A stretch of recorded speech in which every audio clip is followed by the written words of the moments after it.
मेरा नाम दीपक है। हम सिर्फ दो बहन भाई थे। मेरी बहन का नाम रश्मि है, जो मुझसे 3 साल छोटी है। हमारे माँ बाप एक कार एक्सीडेंट में ईश्वर को प्यारे हो गए थे, इसलिए अब मेरी बहन की जिम्मेदारी मुझ पर थी। मैंने जल्द ही अपनी बहन की शादी कर दी और मैं खुद भी अमेरिका चला गया। 3 साल बाद मैं अपने देश वापस आया तो अपनी बहन से मिलने उसके घर गया। तब मेरी बहन ने कहा कि भाई आप भी किसी अच्छी सी लड़की से शादी कर लें, ताकि आपका घर संभालने वाली भी कोई हो जाए। तब एक रिश्ते कराने वाली के कहने पर हम एक लड़की देखने चले गए, जो पढ़ी लिखी थी और देखने में भी बहुत खूबसूरत थी। लड़की देखने के बाद रश्मि ने फैसला किया कि ये लड़की मेरे भाई के लिए बिल्कुल ठीक है और जोड़ी भी खूबसूरत बनेगी। उस लड़की का नाम नेहा था। नेहा का उसकी बुआ के अलावा इस दुनिया में कोई भी नहीं था, क्योंकि जो नेहा की माँ थी वो तो ऊपर वाले को प्यारी हो गई थी, और जो उसके बाबा थे उन्होंने दूसरी शादी कर ली थी, इसलिए नेहा अपनी बुआ के साथ रहती थी। नेहा की बुआ ने मुझे देखा तो रिश्ते के लिए हाँ में सर हिला दिया और इशारों में कहा कि जितनी जल्दी हो सके शादी कर लो। नेहा की बुआ किसी से भी नहीं मिलती थी और ना ही किसी से कोई बात करती थी, बल्कि हर वक्त बंद कमरे में या फिर लंबे से घूंघट में रहती थी। यहाँ तक कि वो मेरे सामने भी नहीं आती थी और ना ही मेरी बहन से मिली थी। हमारे पूछने पर नेहा ने बताया कि उन्होंने ईश्वर से कोई मन्नत मांगी है, इसलिए उन्होंने 90 दिनों तक किसी को भी चेहरा ना दिखाने की कसम खाई है। हम दोनों बहन भाई उनकी इस तरह की मन्नत के बारे में सुनकर बहुत हैरान हुए। आखिर ये किस तरह की मन्नत थी? खैर, हमने सोचा कि हमको क्या, जिसको हमें अपने घर की लक्ष्मी बनाकर ले जाना है वो तो हमारे सामने ही खड़ी है ना। और रही बात नेहा की बुआ की, वो भी अपनी मन्नत के दिनों के बाद किसी दिन सामने आ ही जाएगी। लेकिन हमें क्या पता था कि हमारी जिंदगी एक लड़की की वजह से नरक बनने वाली है और हम कभी भी सुख का सांस नहीं ले पाएंगे।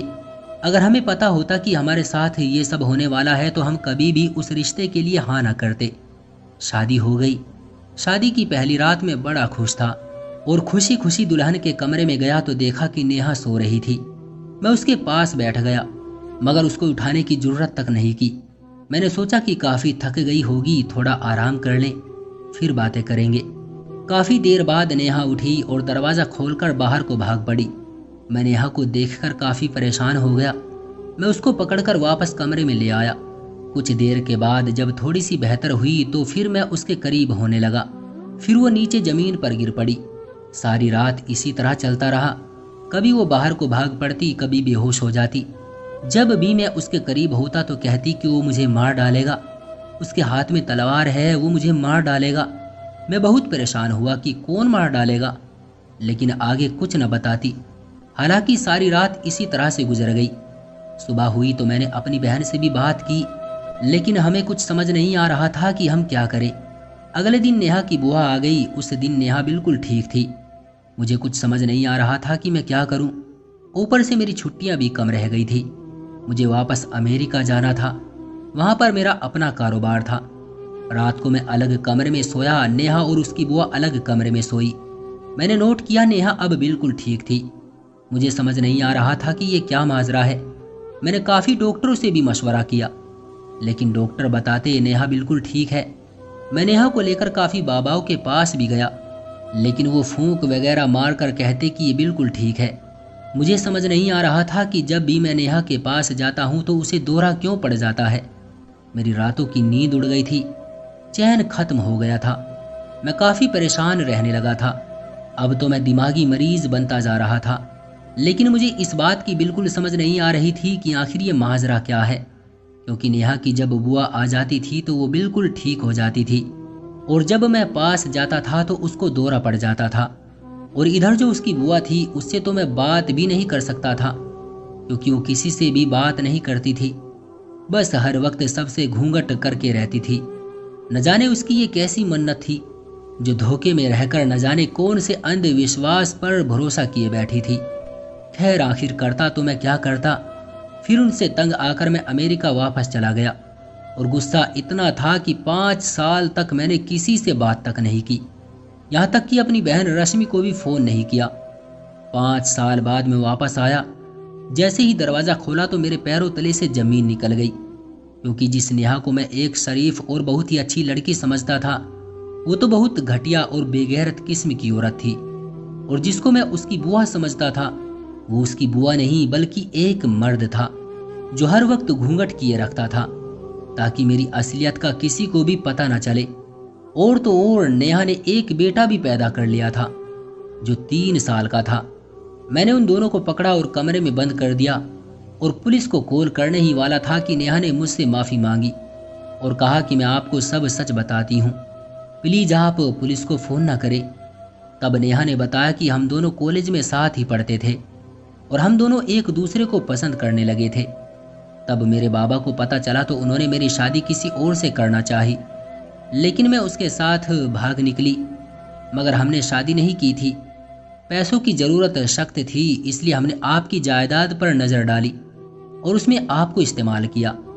और इस सारे कारनामे में वो रिश्ता कराने वाली औरत भी हमारे साथ शामिल है। और दूसरी बात, मेरे बाबा जिंदा हैं। मैंने आपसे झूठ बोला था कि मेरे बाबा ने दूसरी शादी कर ली है और मेरी माँ ईश्वर को प्यारी हो चुकी है, वो जिंदा है। ये सब सुनकर मेरे ऊपर तो जैसे आसमान टूट पड़ा था। मैंने फौरन पुलिस को कॉल की, उस लड़के जो नेहा की बुआ बनी हुई थी और उस रिश्ता कराने वाली औरत को पुलिस के हवाले करवा दिया। मगर इस बीच नेहा ने मेरे पांव पकड़ लिए और फूट फूट कर रोते हुए मुझसे माफ़ी मांगने लगी। कहने लगी कि आप मुझे एक बार माफ़ कर दें और आज के बाद कभी भी मैं ऐसी हरकत नहीं करूंगी और अब आपके साथ अच्छी पत्नी बनकर रहूंगी। मैंने नेहा के मुंह पर एक जोरदार थप्पड़ रसीद किया। नेहा रोने लगी और मुझसे माफ़ी मांगने लगी और कहने लगी मुझसे बहुत बड़ी गलती हो गई और अब मुझे अपनी गलतियों का एहसास हो गया है, प्लीज आप मुझे माफ़ कर दें। लेकिन मैं उसे कैसे माफ़ कर सकता था जिसने मुझे पिछले 5 साल से सुख का एक सांस भी नहीं लेने दिया था। मैं उसको कैसे माफ़ कर दूं? खैर हूं तो मैं भी एक इंसान ही, मुझे उस पर थोड़ी दया तो आई, मगर सिर्फ इतनी कि उसे पुलिस के हवाले ना करके उसे तलाक लेकर अपने घर से निकाल दिया। अब मुझे औरतों से नफरत सी होने लगी थी। लेकिन रश्मि की एक सहेली थी जो मुझे पहले भी चाहती थी और उसकी अभी तक शादी भी नहीं हुई थी। उसने कहा कि अगर आप चाहें तो हम दोनों शादी कर लेते हैं। छोटी बहन के मनाने पर मैंने हाँ कर दी और 3 माह के अंदर अंदर हमारी शादी हो गई। मेरी पत्नी बहुत ही अच्छी और संस्कारी है। आज हमारे 3 बच्चे हैं, 2 बेटे और 1 बेटी, और एक बहुत ही हंसी खुशी जिंदगी गुजार रहे हैं। अभी कुछ दिन पहले ही मुझे पता चला है कि नेहा अपने बाबा के घर में पड़ी है और उसने रो रो कर अपनी दोनों आंखें तक गंवा दी है। और जो नेहा का दोस्त यानी जो उसकी बुआ बना हुआ था, उसको और उसके दोस्तों को नेहा का बलात्कार करने के जुर्म में फांसी की सजा सुना दी गई है। दोस्तों, किसी ने सच ही कहा है, बुरे काम का नतीजा हमेशा बुरा ही होता है। माँ बाप को अपनी औलाद की शादी उनसे मशवरा करके करनी चाहिए ताकि इस तरह का कोई भी वाक्य दोबारा ना आए। और औलाद को भी चाहिए वो माँ बाप की इज्जत का ख्याल रखे। तो दोस्तों, ये थी हमारी आज की कहानी। आपका क्या कहना है इस कहानी के बारे में? कमेंट करके हमें ज़रूर बताएं। वीडियो को लाइक करके चैनल को सब्सक्राइब कर लीजिए, साथ में घंटी को दबाकर ऑल पर सेट कर लीजिए ताकि आने वाली वीडियो आपको तुरंत मिले।